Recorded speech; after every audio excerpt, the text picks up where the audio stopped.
Excerpt of the wreck of the Edmund Fitzgerald by Gordon Lightfoot, which is a bit longish. Let's see what longish translates to.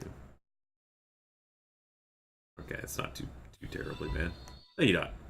Oh, thank you guys for watching. Yeah, it's been quite a journey. All right, let's see. Blah. The legend lives on from the Chippewa on down of the big lake they called Gichigumi. Gotcha. Sorry. And I've never seen that written. Thank you, Katie. The lake, it is said, never gives up her dead when the skies of November turn gloomy. With a load of iron ore 26,000 tons more than the Edmund Fitzgerald weighed empty. That good ship and crew was a bone to be chewed when the gales of November came early.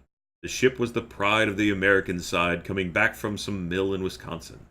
As the big freighters go, it was bigger than most, with a crew and good captain well seasoned, concluding some terms with a couple of steel firms when they left fully loaded for Cleveland. And later that night, when the ship's bell rang, could it be the north wind they'd been feeling? Ever seen feeling used in a rhyming sense like that? The wind in the wires made a tattletale sound, and a wave broke over the railing, and every man knew, as the captain did too, 'twas the witch of November came stealin'. The dawn came late, and the breakfast had to wait, when the gales of November came slashin'. When afternoon came, it was freezin' rain in the face of a hurricane west wind. When the supper time came, the old cook came on deck sayin', "Fellas, it's too rough to feed ya." At 7 p.m., a main hatchway caved in. He said, "Fellas, it's been good to know ya." The captain wired in he had water coming in, and the good ship and crew was in peril. And later that night, when his lights went out of sight, came the wreck of the Edmund Fitzgerald. Does anyone know where the love of God goes when the waves turn the minutes to hours? The searchers all say they'd have made Whitefish Bay if they'd put 15 more miles behind her. They might have split up, or they might have capsized. They may have broke deep and took water. And all that remains is the faces and the names of the wives and the sons and the daughters. Lake Huron rolls, Superior sings in the rooms of her ice-water mansion. Old Michigan steams like a young man's dreams. The islands and bays are for sportsmen. And farther below, Lake Ontario takes in what Lake Erie can send her, and the iron boats go, as the mariners all know, with the gales of November remembered.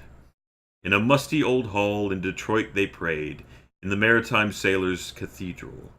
The church bell chimed till it rang 29 times for each man on the Edmund Fitzgerald. The legend lives on from the Chippewa on down of the big lake they call Gichigumi. Superior, they said, never gives up her dead when the gales of November come early. All right.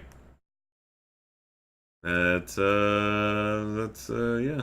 The Wreck of the Edmund Fitzgerald by Gordon Lightfoot. Oh, all right, everybody. I hope you. Oh, look, the doggy cam's on. Maya looks very unconscious back there, but comfortable. There they are. All right, everybody. I hope you have a wonderful weekend and a good week next week. As I said, I'll be back in 24th. Yeah. Thank you for joining me this week. It's been a lot of fun. Bye.